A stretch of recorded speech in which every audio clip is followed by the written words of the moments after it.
नमस्कार मित्रों, मैं सुरेंद्र एक बार फिर से एक नए वीडियो लेक्चर में आप सभी का स्वागत करता हूं, अभिनंदन करता हूं। देखिएगा मित्रों, आज की बेहतरीन क्लास में जिस सेगमेंट के बारे में हम चर्चा कर रहे थे इन द लास्ट क्लास, महिला एवं बाल अपराध के संबंध में विस्तार से चर्चा कर रहे थे। इसी टॉपिक को आगे बढ़ाते हुए मित्रों, आज की इस क्लास में हम चर्चा करेंगे कि महिला एवं बाल अपराध से संबंधित किस प्रकार के लॉज है, विधि है, सरकार के द्वारा समय समय पर किस प्रकार के लॉज पारित किए गए हैं, उनकी एक लिस्ट है, डिटेल जो लिस्ट है वो लिस्ट आपको मैं देता हूं। देन आफ्टर एक एक करके हम लॉज है उस लॉज को हम कंप्लीट है वो कंप्लीट करते हुए इस सेगमेंट में आगे चलेंगे। तो चलिए मित्रों, सबसे पहले देखिएगा, अगर आप मेरे साथ जुड़ना चाहते हो अनअकैडमी पे तो मित्रों आप मेरे साथ अनअकैडमी पे जुड़ सकते हो। मेरा कोड है सुरेंद्र लाइव, इसके माध्यम से आप अनअकैडमी ज्वाइन कर सकते हो, जहां से फ्लैट 10% डिस्काउंट है वो आपको मिल जाएगा। मित्रों पीडीएफ के लिए आप मेरे टेलीग्राम चैनल है उसको ज्वाइन कर सकते हो, डिस्क्रिप्शन बॉक्स में आपको लिंक मिल जाएगा। अदरवाइज आप @allrpsc के नाम से सर्च कर सकते हो। चलिए मित्रों, अब टॉपिक पर आते हैं। मित्रों सबसे पहले हमारी बात है, बहुत ही इंपॉर्टेंट बात ये रहती है कि crime against women and child है, वो हमने लास्ट क्लास में सीखा था कि किस प्रकार के सेगमेंट, कौन कौन से टॉपिक, किस प्रकार का कंटेंट इस पर्टिकुलर सेगमेंट में मैं आपके साथ डिलीवर करने वाला हूं। तो मित्रों देखिएगा, सबसे पहले जो इंपॉर्टेंट पॉइंट्स यहाँ पर आपको बनता है, वुमेन जो हमारे पास में क्राइम बनते हैं, इस टॉपिक को आज इस सेशन के अंतर्गत हम वो कवर करना स्टार्ट करेंगे। चाइल्ड के बारे में मित्रों एक बार हमारा वुमेन वाला सेगमेंट कंप्लीट हो जाएगा, then after we will start about child crime. ठीक है, तो देखिएगा मित्रों, सबसे पहले अगर हम बात करें तो कौन कौन से लॉज है, कौन कौन सी विधिज है जिसके बारे में एग्जाम में सवाल है, वो सवाल पूछा जा सकता है, या फिर महिला और बच्चों से संबंधित इनके विकास, इनके प्रोटेक्शन, या फिर इनके समाज में गरिमापूर्ण जीवन जीने के लिए सरकार के द्वारा निरंतर अलग अलग समय पर समय के सापेक्ष, या फिर जो समाज में एक्टिविटी है उस एक्टिविटी को देखकर किस प्रकार के एक्ट में संशोधन किया है, किस प्रकार के एक्ट प्रतिपादित किए हैं, जिनके कारण उनको क्या है कि समाज में एक अच्छा जीवन है वो जीवन जीने के लिए एक व्यवस्थित जो उदाहरण है उदाहरण पेश किया जा सके। तो देखिएगा मित्रों, सबसे पुराने अगर हम लॉज के बारे में बात करें, सबसे पहले महिलाओं से संबंधित तो हमारा एक लॉ आता है हिंदू विवाह एक्ट। ये जो पारित हुआ था 1955 में मित्रों, इस अधिनियम को पारित है वो पारित किया गया था। इसके बाद में देखिएगा, ये सिंपल सी बात है कि हिंदुओं में विवाह से संबंधित किस प्रकार के नियम है, किस प्रकार के प्रोविजन से, जैसे कि कोई भी स्त्री या पुरुष है तो इनके पहले स्त्री या जो पुरुष है उनका अगर पहला पति या पत्नी जीवित है तो उसके जीवित होते वक्त वो दूसरी शादी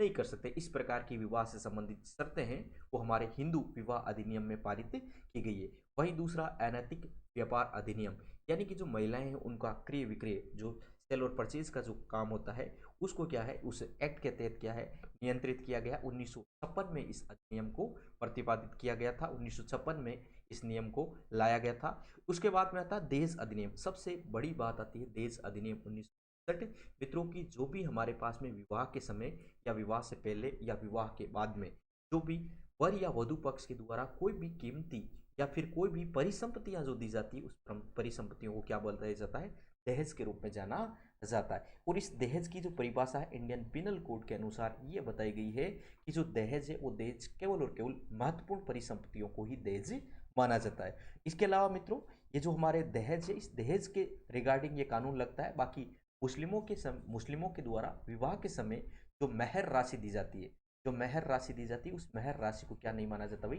दहेज की श्रेणी में नहीं काउंट किया जाता है। उसके बाद में एक अधिनियम आता है गर्भ चिकित्सक समापन अधिनियम 1971, यानी कि मित्रों किसी भी महिला के द्वारा गर्भ में बच्चा है या गर्भ धारण कर रखा है तो उसके गर्भ को समापन करने का या गर्भ को खत्म करने का जो है, गर्भ में पल रहे शिशु इस प्रकार से खत्म किया जा सकता है। तो भ्रूण हत्या किस प्रकार से की जा सकती है या किस प्रकार से नहीं की जा सकती, इसके संबंध में हमारे पास में 1971 का जो एक्ट है उसके अधिनियम के तहत, उसकी शर्तों के तहत किया जाता है। फिर समान पारिश्रमिक अधिनियम, ये बड़ी विचित्र हमारे भारतीय समाज में एक विडंबना देखने को मिलती है मित्रों। अगर आज भी आप गाँव में जाओगे तो हालांकि आज तो इस जमाने में या इस युग में काफ़ी इस प्रकार की समस्याएं वो कम होने लगी है। बाकी मित्रों अगर हम आज से लगभग 15 से 20 साल पहले की भी बात करें तो महिलाओं से इस प्रकार सा व्यवहार होता था। अगर कोई भी वर्किंग वुमेन है या फिर जो काम करने वाली दहाड़ी मजदूर है वुमेन है तो मित्रों, जिसको पुरुष को अगर 200 रुपये दिए जाते हैं पर डे, तो महिला को यहाँ पर मतलब 90 रुपये या फिर 120 रुपये के आसपास उसको वेतन है वो पूरे दिन का वेतन बनता था या पूरे दिन का वेतन है वो वेतन दिया जाता था। तो इस प्रकार की जो हमारे पास में चीज़ें वो चीज़ें देखने को मिलती थी मित्रों। चलिए भाई आगे देखिएगा मित्रों, हमारे पास में अगला जो अधिनियम आता है वो आता है महिला अशिष्ट प्रतिरूपण अधिनियम, यानी कि किसी भी प्रकार का चित्रण करना या अश्लील जो प्रतिरूपण बनाए जा सकते हैं उससे संबंधित जो अधिनियम है वो महिला अशिष्ट प्रतिरूपण अधिनियम 1986 के तहत है वो नियम प्रावधान लागू किए गए हैं। वहीं सती प्रथा रोकथाम अधिनियम 1987, महिला मित्रों सती प्रथा राजस्थान से जुड़ा हुआ बहुत ही अहम इंपॉर्टेंट मुद्दा है मित्रों। अगर किसी भी स्त्री के पति की मृत्यु हो जाती है या फिर वीर गति को प्राप्त होता है, हाउएवर जैसे ही उसकी मृत्यु हो जाती है तो स्त्री के द्वारा क्या किया जाता है, उसकी चिता पर जीवित अवस्था में उसकी चिता के साथ क्या अपने आप को स्वयं को आग के हवाले करना या अग्नि को समर्पित कर देना की जो घटना होती है उसे सती के नाम से जाना जाता था। और 1986 में राजस्थान में अंतिम सती प्रथा का जो केस है वो केस देखने को मिला था, सीकर के अंतर्गत ये केस आया था। उसके बाद में ये अधिनियम है अधिनियम लागू किया गया था। उसके बाद में देखिएगा जन्म से पूर्व लिंग परीक्षण अधिनियम 1994। देखिएगा मित्रों हमारे जो भारतीय समाज है इस भारतीय समाज के अंतर्गत जो एक इस प्रकार का समाज माना जाता है जो पुरुष प्रधान समाज के रूप में जाना जाता है। और पुरुष प्रधान समाज में महिलाओं की या फिर जो लड़कियां हैं उनकी अहमियत इतनी ज़्यादा नहीं मानी जाती है या फिर जो सत्ता के रूप में देखा जाता है तो पुरुष को ज़्यादा मेजोरिटी या ज़्यादा प्रेफर किया जाता है। तो मित्रों इसके लिए क्या किया जाता है, कन्या भ्रूण हत्या ज़्यादा की जाती है। तो लिंग का परीक्षण कर लिया जाता है, यानी कि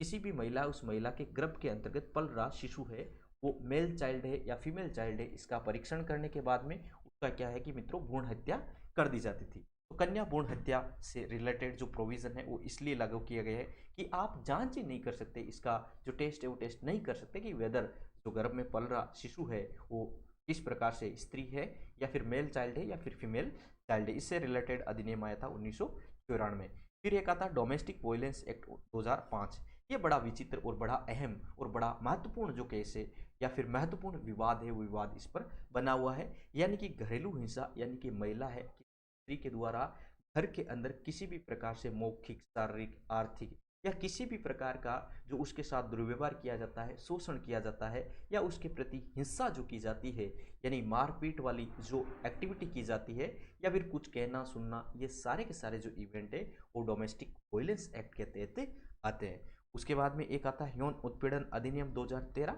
यानी कि किसी भी प्रकार से किसी भी महिला के साथ किसी भी कार्यस्थल पर या किसी भी प्रकार से उसके साथ इस प्रकार का जो संबंध बनाया जाता है उसके संबंध में उसके साथ क्या है प्रोटेक्शन किस प्रकार से दिया जाता है, तो 2013 के एक्ट के तहत दिया जाता है। फिर देखिएगा सबसे इंपॉर्टेंट और महत्वपूर्ण जो हम देखेंगे आईपीसी धाराएं, यानी कि इंडियन पिनल कोड के तहत कौन से प्रकार के अपराध के लिए या किस प्रकार का जो क्राइम है उस क्राइम के लिए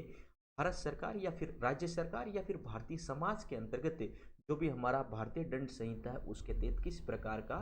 सजा का प्रावधान है, किस प्रकार से अपराध है उस अपराध को परिभाषित किया गया है, इसके बारे में हम चर्चा करेंगे। तो ये तो थे मित्रों सभी के सभी जो एक्ट है जिसके बारे में हम महिलाओं से रिलेटेड जो एक्ट है उन एक्ट के बारे में विस्तार से चर्चा करेंगे। वहीं मित्रों हम बात करें अगर बाल विधि के बारे में, यानी कि जो हमारे चाइल्ड से रिलेटेड कौन कौन से लॉ है, तो सबसे इंपॉर्टेंट एक्ट है पॉक्सो एक्ट, बहुत ही ज़्यादा चर्चा में है। 2012 में पॉक्सो एक्ट आया था, 2016 में और 2018-19 के आसपास इसमें फिर से अमेंडमेंट करके नया जो लागू है नया फॉर्मेट इसको लागू किया गया था। तो बहुत ही इंपॉर्टेंट बनता है पॉक्सो एक्ट,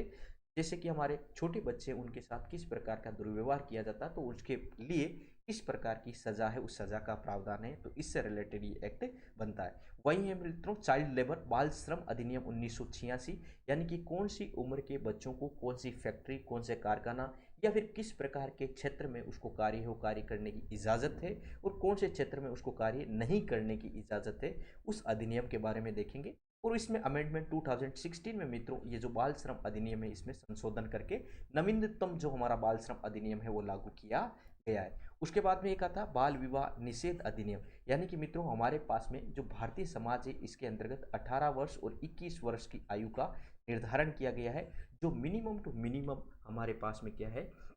मिनिमम सबसे कम उम्र है वो एटलीस्ट इतनी उम्र होनी चाहिए तब उसको विवाह योग्य उम्र माना जाता मित्रों। उसके बाद में किशोर न्यास अधिनियम, यानी कि कौन किसको गोद ले सकता है, इससे रिलेटेड किस प्रकार का अधिनियम है कौन किसको गोद नहीं ले सकता है। तो इससे रिलेटेड जो विस्तृत जो लेखा जोखा है, जो एक्ट तैयार किया गया उसे किशोर न्यास अधिनियम 2015 के नाम से जाना जाता है। एक आता बंधुआ मजदूरी अधिनियम 1976, यानी कि मित्रों बंधुआ मजदूरी हमारे भारतीय समाज के अंतर्गत मध्यकालीन या फिर हम एंशियंट टाइम से देखें तो भी बड़ी विचित्र समस्या, उस विचित्र समस्या के रूप में इसको देखा जाता है। किसी व्यक्ति के द्वारा या किसी भी साहूकार या किसी भी जमींदार के द्वारा क्या किया जाता है, कोई भी व्यक्ति है अगर किसी व्यक्ति के द्वारा कर्ज लिया जाता है तो कर्ज के प्रति उसको क्या है, बंधुआ मजदूर के रूप में रखा जाता है। यानी कि आने वाले जब तक ये कर्ज पूरा चुक नहीं जाता तब तक आपको क्या करना है, यहाँ पर हमारे मजदूरी करनी है। उस मजदूरी के एवज में उसे किसी भी प्रकार का रुपये पैसा या किसी भी प्रकार का खाना खर्चा कुछ भी नहीं दिया जाता है या फिर लिमिटेड मात्रा में दिया जाता है। तो इस प्रकार से जो व्यक्ति है उस व्यक्ति के बाद में उसके पीढ़ी के आगे आने वाली पीढ़ी, फिर उसके बाद में आगे आने वाली पीढ़ी, मतलब कि इस प्रकार से जो जमींदार या साहूकार थे इनकी पीढ़ी दर पीढ़ी इनकी चुंगल में फंसा हुआ रहना, या फिर हर एक पीढ़ी जिसने अभी तक जन्म नहीं लिया या जिसने अभी तक सांस भी नहीं ली उसको भी आने वाले समय में क्या बंधुआ मजदूर की तरह कार्य करना होता था। ये बड़ी विचित्र जो परंपरा है या विचित्र जो स्थिति देखने को मिलती थी, इसको रोकने के लिए 1976 में जो अधिनियम है अधिनियम बनाया गया था। फिर मित्रों एक आता है कारखाना अधिनियम 1976, यानी कि जो हमारे पास में बड़ी बड़ी फैक्ट्रियां हैं, कारखाने या जोखिम वाले जो कारखाने, इन कारखानों में कितने जो लोग हैं उन कितने लोगों को कार्य करवाया जा सकता है, किस एज के जो बच्चे काम कर सकते हैं, बच्चों के द्वारा कितने घंटे तक कार्य करने की इजाज़त है, वो भारतीय संविधान या भारतीय जो इस अधिनियम इस अधिनियम के तहत अलाउ किया गया है, इसके बारे में हम चर्चा करेंगे। फिर आता है मित्रों राइट टू एजुकेशन एक्ट 2009। मित्रों एक बहुत ही विचित्र बात देखने को मिलती है, राइट टू एजुकेशन एक्ट और एक आता है बाल श्रम एक्ट, चाइल्ड लेबर एक्ट। ये थोड़े से विरोधाभासी अधिनियम देखने को मिलते हैं। यानी कि भारत का जो संविधान है उस संविधान के 21A आर्टिकल नंबर 21A के तहत बताया गया है कि भाई जो हमारे 6 से लेकर 14 एज ग्रुप के जो बच्चे हैं उन बच्चों को फ्री और अनिवार्य मुक्त एवं अनिवार्य शिक्षा है, वो शिक्षा का जो नियम है वो नियम बनाया गया है। जबकि यहाँ पर 16 साल या छोटे उम्र के जो लोग हैं उनको कुछ लिमिटेड समय तक कारखानों में काम करना या छोटे कम जोखिम वाले उद्योगों में काम करने के लिए इजाज़त दी है। तो ये दोनों आपस में एक दूसरे के क्या है, विरोधाभासी है। इनका विस्तृत हमें विश्लेषण इन अधिनियमों का हम करते हुए आगे चलेंगे। मित्रों सबसे इंपॉर्टेंट, जैसे हमने यहाँ पर बात की महिलाओं से रिलेटेड, उसी प्रकार से बच्चों से रिलेटेड अगर कोई भी क्राइम किया जाता है, कोई भी अपराध किया जाता है या कोई भी बच्चों के साथ दुर्व्यवहार किया जाता है तो उनके लिए हमारे जो भारतीय दंड संहिता है उसके तहत किस प्रकार के जो सजा, उस सजा का प्रावधान है या प्रोविजंस किया गया है उसके बारे में हम यहाँ से चर्चा करेंगे मित्रों। तो ये सारे के सारे लॉज हैं, इस लॉज के बारे में हम देखेंगे। तो मित्रों सबसे पहले हम मूव ऑन करते हैं, हमारे पास में महिला विधि है या महिलाओं के साथ जो अपराध किए जाते हैं उन अपराधों के बारे में एक विस्तृत जो लेखा जोखा, उस लेखा जोखा की ओर हम आगे बढ़ते हैं। उम्मीद करता हूं कि ये सारे के सारे एक्ट की जो हल्की सी रूपरेखा मैंने आपके समक्ष प्रस्तुत की है, इसका स्क्रीनशॉट ले लीजिएगा या इसको नोट डाउन कर लीजिएगा ताकि इजीली आप क्या इनको एक एक आप ध्यान रखना भाई, बाद में पूरी सीरीज में हम इन सारे के सारे एक्ट या अधिनियम है इनको विस्तार में चर्चा करते हुए चलेंगे ताकि एग्जाम में कोई भी सवाल है वो सवाल आपसे छूटे नहीं। सारे के सारे सवाल हैं वो देखिएगा, हम केवल और केवल एग्जाम पॉइंट ऑफ व्यू से इसको ध्यान में रखते हुए पढ़ेंगे, ठीक है। ऐसा नहीं कि आपको इसके अंतर्गत क्राइम वाला जो सेक्शन है इसमें पीएचडी करना है या फिर विस्तार से हर एक चीज़ को समझना, बस आपको एग्जाम के पॉइंट ऑफ व्यू से कौन कौन से इंपॉर्टेंट सेगमेंट बनते हैं, कौन कौन से सेक्शन इंपॉर्टेंट बनते हैं, कौन से एक्ट की किस प्रकार से परिभाषा दी गई है उनके बारे में हम पढ़ते हुए चलेंगे। तो चलिए मित्रों सबसे पहले हम मूव ऑन करते हैं हमारे महिला अपराधों से रिलेटेड। तो मित्रों महिला अपराधों की अगर हम बात करें तो देखिएगा हम इसके अंतर्गत कौन कौन से टॉपिक को विस्तार से कवर है वो कवर करेंगे। तो एक टॉपिक आता है अपराध के रूप, यानी अपराध किस प्रकार का होता है, अपराध के रूप में क्या क्या होता है, किस क्रिया को यानी कौन सी एक्टिविटी को, कौन सी क्रिया को हम अपराध रखेंगे भाई, ये इस प्रकार का रूप है ये भी अपराध है, या इस प्रकार का कृत्य करना ये भी अपराध है। जैसे कि बेकार से या फिर गंदे टाइप के जोक मारना या फिर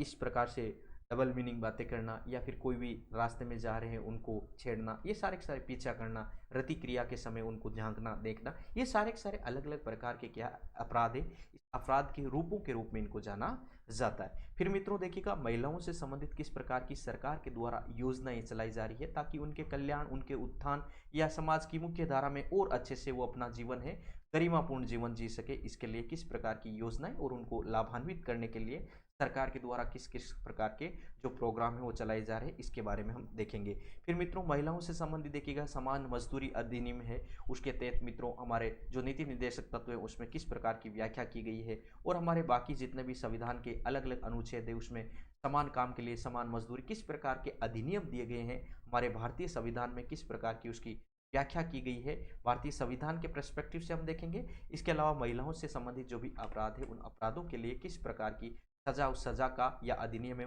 अधिनियमों की व्याख्या कैसे की गई है, उन अधिनियमों के बारे में हम देखेंगे। जैसे कि मित्रों की हमारे पास में जो डोमेस्टिक वायलेंस एक्ट है या फिर सेक्सुअल हरासमेंट एक्ट है, इन एक्ट की विस्तार से हम व्याख्या करेंगे, एक एक चीज को डीपली हम देखते हुए चलेंगे। फिर है अपराध के प्रकार, किस कार्य को किस एक्टिविटी को अपराध है, अपराध के प्रकार के रूप में रखेंगे, कौन कौन से टाइप के अपराध होते हैं। तो ये सारी की सारी चीजें वो महिला अपराधों के बारे में हम धीरे धीरे एक एक करके पढ़ना स्टार्ट करते हैं। तो सबसे पहले देखिएगा, अगर हम इस टॉपिक को स्टार्ट करने से पहले देखिएगा ये वाला जो चीज़ है इस चीज़ को समझने का प्रयास करते हैं, आखिर ये सोसाइटी में इस प्रकार की एक्टिविटी क्यों होती है।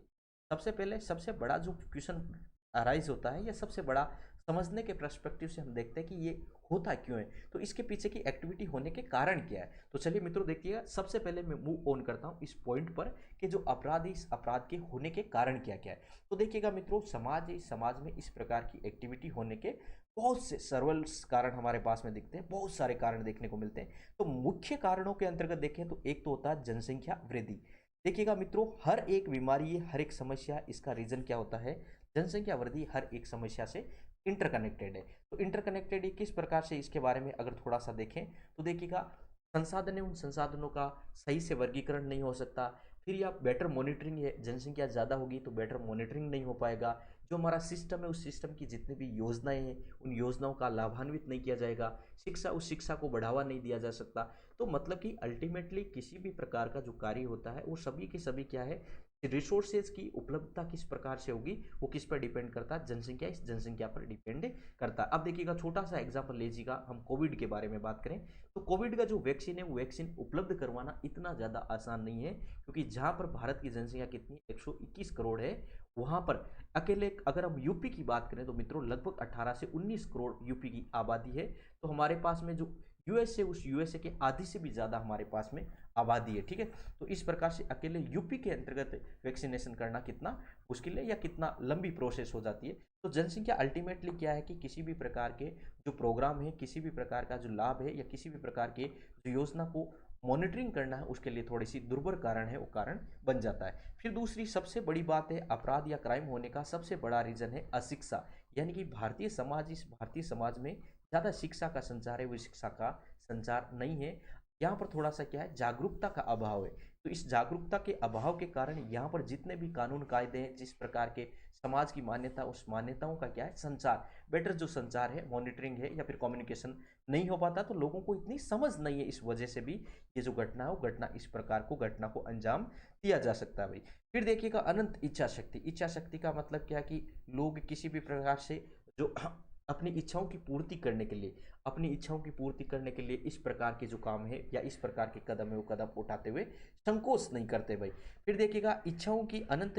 इच्छा शक्ति होने के कारण क्या होता है, इस प्रकार के कदम उठाते हैं। और अनंत इच्छा शक्ति होने के कारण इस प्रकार के कदम उठाने के पीछे कारण है भावनाओं का अभाव, यानी कि इमोशंस नहीं होते लोगों में, इतने इमोशन नहीं है, लोगों के बारे में विचार नहीं है कि भाई ऐसा करना चाहिए या नहीं करना चाहिए, वाकई में ये अपने नैतिक मूल्यांकन या नैतिकता के विरुद्ध है या नहीं है। फिर यहाँ पर देखिएगा एक बहुत ही बड़ी विचित्र बात देखने को मिलती है, समाज के अंतर्गत बात है वो बात सुनने का अभाव है। लोग ये बात सुनने के आदि नहीं है। अगर हम बात करें एक छोटे से परिवार की बात करें तो छोटा बच्चा जन्म से वो धीरे धीरे जैसे जैसे ग्रो अप करता है तो पेरेंट्स की धीरे धीरे नेग्लेक्ट करने लगता है और एक इतनी उम्र में हो जाता है कि बिल्कुल वो सुनना नहीं चाहता। तो समाज के कौन से काम सही है, कौन से काम गलत है, वो सुनने का आदी नहीं होता है। वो कभी भी मानने को तैयार नहीं होगा कि हमें कौन सा कार्य करना चाहिए और कौन सा कार्य नहीं करना चाहिए। वो अपनी आवश्यकता, उस आवश्यकता की पूर्ति के लिए किसी भी प्रकार का गलत कदम है वो गलत कदम उठाता हुआ संकोच है वो संकोच नहीं करेगा। अब देखिएगा आवश्यकता की पूर्ति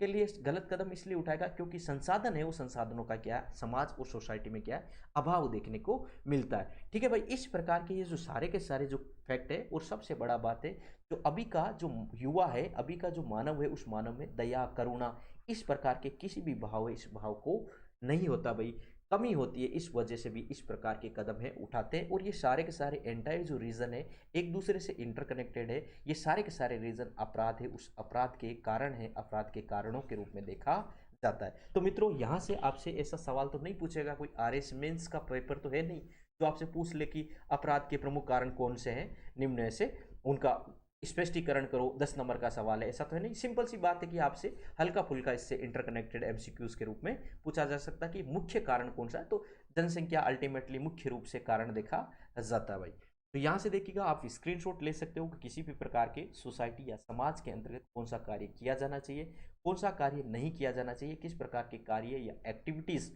हो रही है, उस एक्टिविटी को अपराध की श्रेणी में रखा जाएगा या अपराध की श्रेणी में नहीं रखा जाएगा। तो यहाँ पर देखिएगा पूरी पूरी लिस्ट आपको दे रखी है। जनसंख्या में वृद्धि, अशिक्षा, अनंत इच्छा शक्ति, भावनाओं का अभाव, आवश्यकता की पूर्ति नहीं होना, बात न सुनने की आदत होना, संसाधनों का अभाव, दया करुणा का भाव है उसका अभाव होना। तो ये जो सारे के सारे रीजंस, ये सारे के सारे कारण या सारे के सारे फैक्टर्स जो आपको यहाँ पर देखने को मिलते हैं, ये सारे के सारे फैक्टर अल्टीमेटली एक दूसरे से क्या इंटरकनेक्टेड है, एक दूसरे से जुड़े हुए कारणों के रूप में देखे जाते हैं मित्रों। अब देखिएगा, हम यहाँ पर तो ये बात कर ली एग्जैक्टली हमारे पास में कौन कौन से मेजर जो फैक्टर्स है, मेजर कौन कौन से रीजन है जो किसी न किसी रूप में क्राइम है या अपराध है, उस अपराध को होने या अपराध को करने के लिए क्या करता है, प्रेरणा देता है, या फिर अपराध होने का मुख्य कोजेस या कारण है या रीजन है, वो रीजन क्या बनता है, थोड़ा सा हम यहाँ पर इसके बारे में विश्लेषण करने का प्रयास है यहाँ पर करते हैं। अब देखिएगा, एक एक करके हम विस्तार से देखते हैं कि अपराध है, कौन कौन से कार्य को, कौन कौन से कृत्य को अपराध की श्रेणी में रखा जाएगा या कौन से कृत्य को अपराध की श्रेणी में नहीं रखा जाएगा, इसके बारे में थोड़ा सा देखते हैं। तो मित्रों, यहाँ पर आप समझते हुए चलिएगा, क्योंकि सबसे इंपॉर्टेंट बात है कौन से कृत्य को अपराध में रूप में रखेंगे या कौन से कृत्य को अपराध के रूप में नहीं रखेंगे, वो आपको यहाँ पर देखना है। तो देखिएगा मित्रों, सबसे पहला बात है अश्लील कार्य करना, यानी कि वल्गर जो कार्य है, वल्गर कार्य करना। जैसे कि कोई भी देखिएगा इस प्रकार से रास्ते के अंतर्गत कोई जा रहा हो, जाते वक्त गाना गाना या फिर एक शायरी बोलना, मजाक करना, गजल बोलना या फिर इस प्रकार की एक्टिविटीज़ करना जो क्या है कि समाज की मान्यताओं के विरुद्ध हो, या फिर इस प्रकार के कार्य जो अपने घर परिवार के सामने बैठकर नहीं किए जा सकते। तो वैसे सारे के सारे गाने गाना या फिर किसी को छेड़ना या परेशान करना, ये जो सारे के सारे एक्ट है वो क्या कहलाते हैं, अश्लील कार्यों की श्रेणी में आते हैं। तो देखिएगा बकलोल, आप सभी इसको देख रहे होंगे। बाकी इंपॉर्टेंट चीज़ ये है, और इनसे भी इंपॉर्टेंट चीज़ ये है धारा कौन सी है और कितनी महीनों की सजा होती है, ये ज़्यादा इंपॉर्टेंट है बजाय इनको इधर देखने का। ठीक है, तो इस पर थोड़ा सा फोकस कीजिएगा। तो यहाँ पर देखिएगा मित्रों, ये सारे के सारे कृत्य है अश्लील कृत्य के श्रेणी में आते हैं, और इसके लिए जो अपराध है वो धारा आईपीसी की धारा 294 के तहत 3 महीने की सजा है। इस सजा का प्रावधान यहाँ पर किया गया है।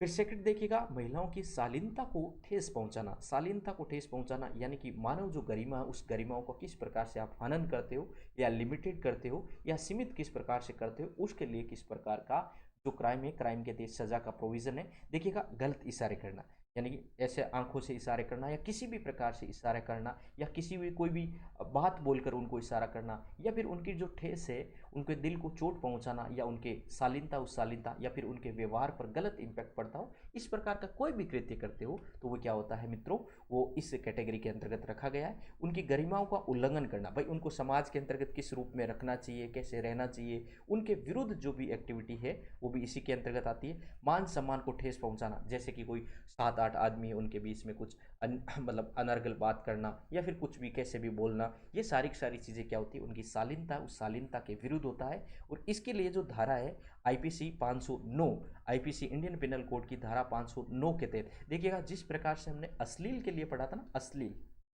वल्गर वल्गर, अश्लील के लिए जो धारा है वो है 294। कौन सी धारा थी, 294। इसके लिए 3 माह की सजा का प्रोविजन है। तो उसी प्रकार से यहाँ पर ये जो धारा है, इस सेक्शन का प्रोविजन क्या 509 धारा है, और इसके लिए 3 वर्ष, यहाँ पर 3 माह है, बल्कि यहाँ पर देखिएगा 3 वर्ष की सजा का प्रोविजन है, वो प्रोविजन यहाँ पर किया गया। फिर देखिएगा रति क्रिया। रति क्रिया का मतलब पहले तो समझिएगा रति क्रिया होती क्या है, यानी कि शौच करना, स्नान करना, कपड़े बदलना या अपने रूम में सोना, ये वाली जो क्रिया होती है, ये जो एक्टिविटीज होती है, इस एक्टिविटीज को क्या बोला जाता है, रति क्रिया के नाम से जाना जाता है। बकलोल इधर मत देखिएगा, ये देखिएगा, ये ज़्यादा इंपॉर्टेंट है, ये इंपॉर्टेंट है। ये तो मैं आपको ऐसे ही समझाने के लिए एड ऑन की, ताकि आप बेटर तरीके से क्या है मेमोराइज या याद है वो याद कर सको। ठीक है भाई। तो देखिएगा इसके लिए धारा 309 है, 309 सी सेक्शन के तहत इसका प्रोविजन किया गया है। अगर आप इस प्रकार का कृत्य करते हुए पहली बार पकड़े जाते हो तो इसके लिए 1 से लेकर 3 वर्ष तक की सजा का प्रोविजन है। अगर निकम्मा सुधरता नहीं है, दूसरी बार भी नहीं सुधरता है, तो उसको थोड़ा सा और सबक सिखाने के लिए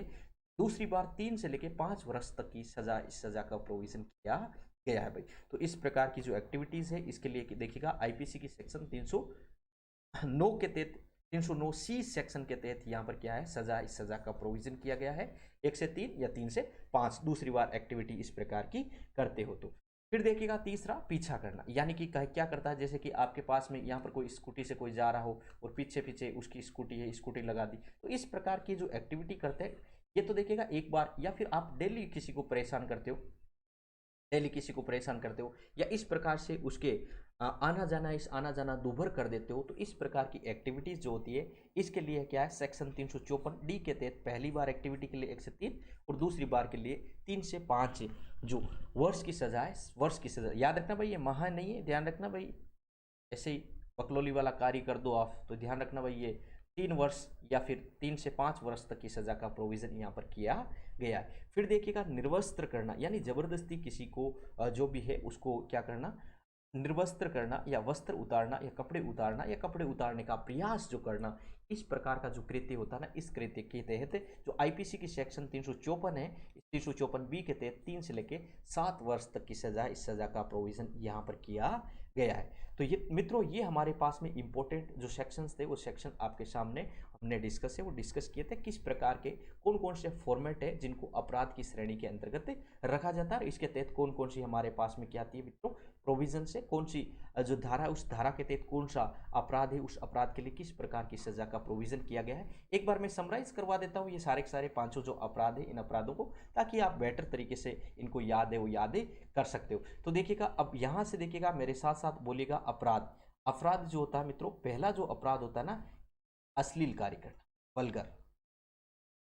अश्लील कार्य जो किया जाता है मित्रों, इसके लिए जो सजा का प्रोविजन है वो हमारी आईपीसी की धारा 294 में है। आईपीसी की धारा 294 के तहत कितने माह की सजा होती है भाई, 3 माह की सजा का प्रोविजन यहाँ पर किया गया है। फिर देखिएगा एक कार्य होता है मित्रों महिलाओं की शालीनता, इस शालीनता को क्या पहुंचाना, ठेस पहुंचाना, शालीनता को ठेस पहुंचाना, और इस शालीनता की ठेस पहुंचाने के लिए जो है आईपीसी की सेक्शन 509 के तहत 3 वर्ष की सजा का प्रोविजन है, प्रोविजन किया गया। शालीनता को ठेस पहुंचाना का मतलब क्या होता है मित्रों, सीधी सीधे गलत इशारे करना या फिर अनर्गल इस प्रकार से आंखों से हाथों से इशारा करना, ये सारी की सारी चीजें क्या होती है, शालीनता को ठेस पहुंचाना। या फिर उनकी जो गरिमा है, मानव समाज में किस प्रकार से रहना चाहिए, उनके विरुद्ध कोई कृत्य करना, या फिर जैसे कोई भी समाज के अंतर्गत रह रहे हो, किसी फंक्शन में हो, या फिर उसके मान सम्मान को क्या आप ठेस पहुंचा रहे हो, तो ये सारी की सारी एक्टिविटी शालीनता को ठेस पहुंचाने के अंतर्गत मानी जाती है। उसके बाद में देखिएगा हमने पढ़ा था रति क्रिया, यानी कि कोई भी शौच कर रही हो या फिर स्नान कर रही हो, कपड़े बदल रही हो, बेडरूम में सो रही हो, तो ये सारी की सारी जो एक्टिविटी होती है ना, इस एक्टिविटी को किसके रूप में देखा जाता है, रति क्रिया के रूप में देखा जाता है। और इस रति क्रिया से संबंधित जो एक्टिविटी में अगर आप किसी महिला के जो देखते हो या फिर झांकते हो, ताक झांक करते हो, तो इसके लिए 309 सी सेक्शन है, इसके तहत मित्रों 2 प्रकार की सजा का प्रोविजन है। पहली बार अगर ये अंजाम करते हो तो 1 से 3 और दूसरी बार करते हो तो सीधा 3 से 5। अगर निकम्मा एक बार में नहीं सुधरे तो दूसरी बार सुधारने का पूरा प्रयास यहाँ पर किया जाता है, पूरा मौका उसको दिया जाता है। इसके बाद में देखिएगा तीसरा जो इंपॉर्टेंट आता है पीछा करना। ये बड़ी विचित्र बात है, ये जनरली देखी जाती है। पीछा करने के लिए देखिएगा धारा जो 354 डी है, इस सेक्शन के तहत पहली बार के लिए 1 से 3 और दूसरी बार के लिए अगर इस प्रकार की रिपीट की जाती है तो 3 से 5 वर्ष की सजा का प्रोविजन किया गया है। उसके बाद में देखिएगा निर्वस्त्र करना, वस्त्र करने का प्रयास, अगर आप इस प्रकार का प्रयास करते हो, इस प्रकार का दुस्साहस करते हो, तो इसके लिए 354 है आईपीसी के सेक्शन 354 बी के तहत इसमें 3 से लेकर 7 वर्ष तक की सजा का प्रोविजन है, प्रोविजन इसमें किया गया। तो इस प्रकार के जो कार्य है वो कार्यों को महिलाओं के साथ जो अपराध किए जाते हैं, अश्लील कार्य करना या शालीनता को ठेस पहुंचाना, रति क्रिया के समय आप उनको देखना, ताक झांक करना, पीछा करना, निर्वस्त्र करने का प्रयास करना। तो इसके लिए देखिएगा आईपीसी इंडियन पिनल कोड के लिए जो धाराएं दी गई उस धारा के तहत किस प्रकार की सजा का प्रोविजन किया गया है, इन सजा के प्रोविजन को हमने विस्तार से आपके समक्ष प्रस्तुत किया था। तो मित्रों आगे देखिएगा, हम आगे कल की क्लास में विस्तार से देखेंगे कि कौन सा एक्ट किस प्रकार से कार्य करता है और उस एक्ट की किस प्रकार से परिभाषा दी गई है। तो मित्रों इस क्लास की पीडीएफ लेने के लिए मित्रों आप मेरे टेलीग्राम चैनल है उस टेलीग्राम चैनल को ज्वाइन कर सकते हो। And thank you so much for watching this video session. मिलते हैं कल की और क्लास के अंतर्गत। Thank you so much guys, have a nice day to all of you. अपना और अपनों का ख्याल रखिएगा, हंसते रहेगा, मुस्कुराते रहिएगा मित्रों।